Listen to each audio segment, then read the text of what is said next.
ಮಕ್ಕಳ ಸಾಹಸದ ಭಗವತಿ ಚಿತ್ರಕ್ಕೆ ಚಾಲನೆ.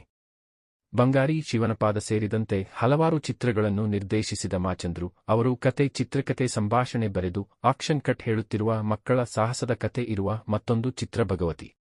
ಈ ಚಿತ್ರಕ್ಕೆ ಇತ್ತೀಚೆಗೆ ಬೆಂಗಳೂರಿನ ವಿಜಯನಗರದ ಮಾರುತಿ ಮಂದಿರದಲ್ಲಿ ಮುಹೂರ್ತ ಸಮಾರಂಭ ನಡೆಯಿತು. ವಿದ್ಯಾಧರೆ ಸಿನಿಮಾಸ್ ಮೂಲಕ ನಿರ್ಮಾಣವಾಗುತ್ತಿರುವ ಚಿತ್ರ ಇದಾಗಿದೆ.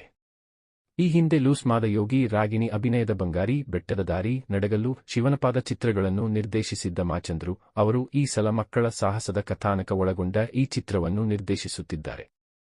ಮಕ್ಕಳಿಗೆ ಆಗುತ್ತಿರುವ ಅನ್ಯಾಯದ ವಿರುದ್ಧ ಸಿಡಿದು ನಿಂತ ಮಕ್ಕಳು ಕಾನೂನಾತ್ಮಕವಾಗಿ ಹೋರಾಟ ನಡೆಸಿ ಗೆಲ್ಲುವಂತ ಮಕ್ಕಳ ಸಾಹಸಮಯ ಕಾಥಾಹಂದರ ಈ ಚಿತ್ರದಲ್ಲಿದೆ. ಈಗಿನ ಜನರೇಷನ್ ಕುರಿತಾದ ಕಾನ್ಸೆಪ್ಟ್ ಹೊಂದಿರುವ ಈ ಚಿತ್ರದಲ್ಲಿ ಮಕ್ಕಳು ಹೇಗೆ ಹೋರಾಡಿ ಗೆಲ್ಲುತ್ತಾರೆ ಎಂಬುದನ್ನು ನಿರ್ದೇಶಕರು ರೋಚಕ ಕಥೆಯೊಂದಿಗೆ ಹೇಳಹೊರಟಿದ್ದಾರೆ. ಈ ಚಿತ್ರದಲ್ಲಿ ಒಟ್ಟು 2 ಹಾಡುಗಳಿದ್ದು ರಾಜೇಶ್ ಗೌಡ ಕ್ಯಾಮೆರಾ ವರ್ಕ್ ನಿಭಾಯಿಸುತ್ತಿದ್ದಾರೆ. ಆಗಸ್ಟ್ 5ರಿಂದ ಆರಂಭಿಸಿ ಬೆಂಗಳೂರು, ಕನಕಪುರ ಹಾಗೂ ಮಡಿಕೇರಿಯ ಸುತ್ತಮುತ್ತ ಭಗವತಿ ಚಿತ್ರದ ಚಿತ್ರೀಕರಣ ನಡೆಯಲಿದೆ.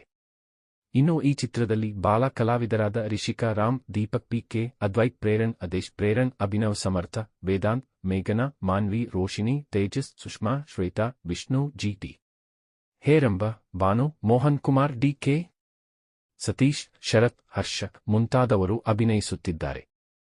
ಉಳಿದ ಕಲಾವಿದರ ಹಾಗೂ ತಾಂತ್ರಿಕ ವರ್ಗದ ಆಯ್ಕೆ ಪ್ರಕ್ರಿಯೆ ನಡೆಯುತ್ತಿದೆ.